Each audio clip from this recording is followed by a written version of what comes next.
Testing of Fuji Differential Pressure Transmitter.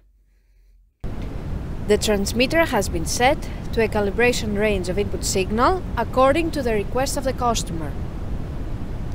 For testing, we add a 24-volt DC power supply, a multimeter in order to measure the milliamp output, and a water column in order to see the input signal. By manipulating the input signal, the unit reacts accordingly, and at the lowest set point, the output is 4 milliamp, and at the highest set point, the output is 20 milliamp.